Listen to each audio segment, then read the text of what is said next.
இன்றைக்கி பூண்டு மிளகா அப்படி செய்ய போகிறோம். அதுக்கு ஒரு 20-25 பல் பூண்டு உரித்து வச்சுருக்கேன். காஞ்ச மிளகா ஒரு 20 எடுத்து வச்சுருக்கேன். கொஞ்சம் கல் உப்பு. அடுத்து என்ன செய்கிறதுன்னு காமிக்கிறேன். சொட்டு எண்ணெய் ஊற்றிக்கணும். இந்த காஞ்ச மிளகாவை நல்லா மிதமான சிம்மில் வச்சுட்டு நல்லா வதக்கிக்கணும்.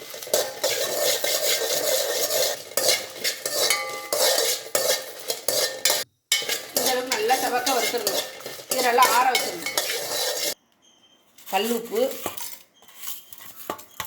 உரிச்சு வச்ச பூண்டு, வறுத்த மிளகாய், இது நல்லா மைய அரைச்சிடணும். இந்த அளவுக்கு அரைச்சிக்கணும். இந்த அளவுக்கு நல்லா மைய அரைச்சி இதில் வந்து நல்லெண்ணெயை ஊற்றி குழச்சி இட்லி, தோசை, ஆப்ப தோசை எல்லாத்துக்கும் தொட்டு சாப்பிட்டோம்னா ரொம்ப அருமையாக இருக்கும். நல்லா இந்த ஏர்டைட் பாக்ஸில் வச்சு மூடி ஃப்ரிட்ஜில் வச்சோம்னா 1 மாதம்னாலும் கெட்டு போகாது. பூண்டு மிளகா அப்படி நீங்களும் இந்த மாதிரி ஒரு தடவை பூண்டு மிளகா அப்படி செஞ்சு பாருங்கள்.